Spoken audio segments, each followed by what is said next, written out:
Bom dia, boa tarde, boa noite, galera. Sejam bem-vindos ao canal QAB. Hoje nós iremos falar sobre o Estado moderno. Eu irei dar a continuidade de todo esse sistema. Vamos fechar bem hoje a ideia de como foi o Estado e como ele foi se criando até chegar onde. E hoje eu vou abrir sua mente para vamos dizer que hoje você vai perder a sua inocência. Hoje é o dia em que você vai deixar de ser inocente, vai deixar de ser aquele cara lá sabe de nada inocente, e você vai aprender muitas coisas. Mas primeiro, você precisa saber se você está preparado para saber sobre certas coisas.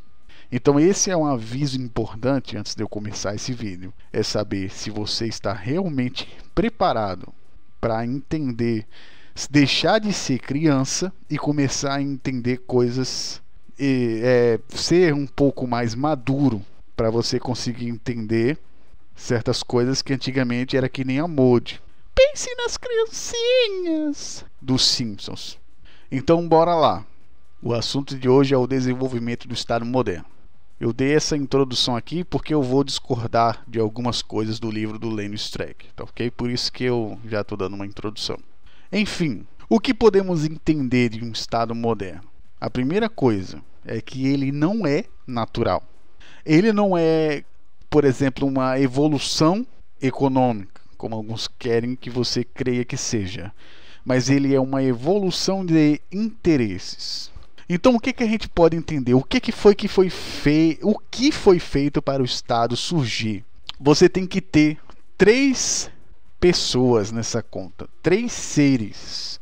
O primeiro, as pessoas espertas. Lembrando que aqui eu caracterizo a pessoa esperta não como uma pessoa inteligente, mas uma pessoa que consegue ter malícia, tem uma malícia.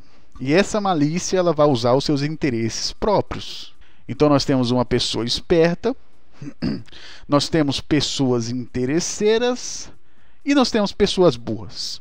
Se a gente for julgar toda a história da humanidade, a gente vai ver que sempre foi assim.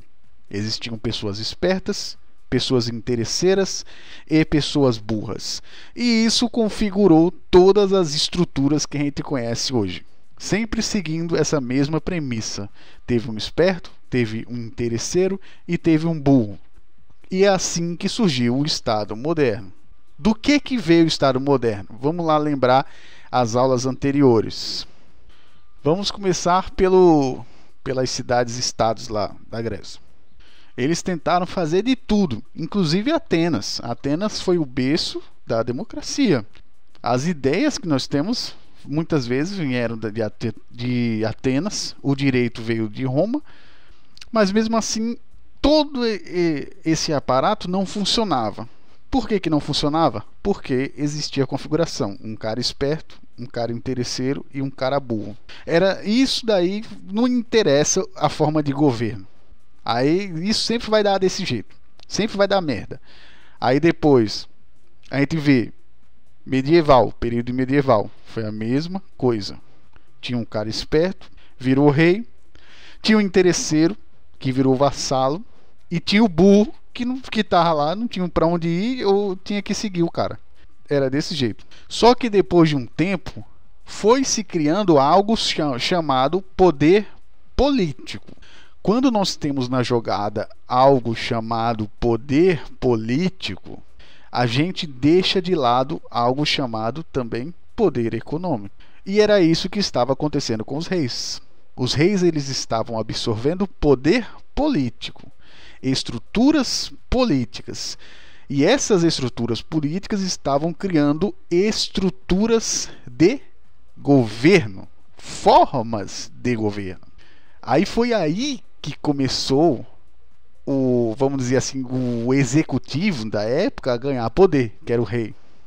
Só que existia muita coisa acontecendo, como por exemplo, os vassalos interesseiros. Os vassalos interesseiros que queriam muitas vezes tomar o poder do rei, ou então porque não gostavam, ou ele não conseguia. Então a gente tem esse problema na época feudal, tanto na época feudal como na época medieval. Sempre existiu esse problema. Aí estava surgindo um outro problema. Só que era um problema que ajudava a resolver os outros problemas, que era o quê? O capitalismo. Aí você entende que tudo é um jogo de pessoas espertas. Não é um jogo para idiotas, mas sim um jogo de pessoas extremamente espertas. Porque o rei, ele pensou o seguinte: a nobreza é uma filha da puta, mano. Eu preciso destruir a nobreza. Como é que eu vou fazer isso? Só existe um jeito de eu fazer isso daí. É através do poder eclesiástico. Isso você vai ver lá. Eu já falei sobre isso na parte que eu falo sobre Maquiavel. O rei, ele achou o poder eclesiástico. Então ele poderia fazer uma monarquia absolutista através do poder eclesiástico e diminuindo o poder da nobreza. Só que o mundo, ele não é as mil maravilhas. Porque agora ele colocou o cabresto no pessoal da nobreza. Só que agora ele tinha que obedecer um outro senhor, que era o poder eclesiástico. As igrejas ficaram muito poderosas com isso. Porque era muito fácil, cara, você dizer, por exemplo, ah, mano, esse rei aqui, ele não tá abençoado, não, mano. Infelizmente, já era. Então, era isso que ele trocou. Mas também surgia a economia capitalista também, que estava surgindo lá, que seria outro problema para o rei, que depois seria outro problema para o Estado. Mas isso é para outras aulas. Vamos falar só sobre isso aqui, que é a ideia do crescimento do contratualismo. Qual era a ideia do contratualismo? Vocês sabem muito bem o que é. Quem vê meu canal mais antigo sabe muito bem o porquê. Porque é preciso um aparato jurídico e um aparato teórico para fundamentar alguma coisa. Só que esse tiro saiu um pouquinho pela culatra. Porque a gente tem o Thomas Hobbes, que tentou defender a monarquia, tal, absolutista, mas depois vieram outros caras que aí já foi por água abaixo, aí já fudeu tudo, mano. Aí já veio Locke, Rousseau, aí acabou com tudo mesmo, aí fudeu, mano. Aí o tiro do rei foi pela culatra, cara. Até chegar na Revolução Francesa, que aí já era, acabou, mano. E sabe qual foi o pior dessa história toda? É que as pessoas acham que elas são mais espertas, mas sempre existirá um cara mais esperto do que você. É o que aconteceu aqui com o rei. E essa é a reflexão que eu deixo para vocês nessa aula sobre essa questão de como tudo foi induzido por um movimento de interesses, esperteza e burrice. O tempo todo foi assim. Porque o Leno Streck, ele fala que foi o capitalismo. Foi o capitalismo que fez a monarquia absolutista virar fodona. Só que a gente vê aqui que não foi isso. A gente vê aqui que o capitalismo, ele não era algo bem visto. Porque ali era um poder da burguesia. E aí a burguesia começou a se encher de caras espertos. Porque quando você... É aquela teoria da pirâmide de Maslow. Quando os caras começam a ter muito dinheiro, eles começam a ficar mais espertos, cara. E isso é um problema. Alguns ficam mais espertos e outros ficam mais interesseiros. Ou seja, a fatia do bolo vai ser distribuída de uma forma diferente do que se fosse distribuído por um burro. Então a ideia da monarquia absolutista era para o rei ficar mais suavão.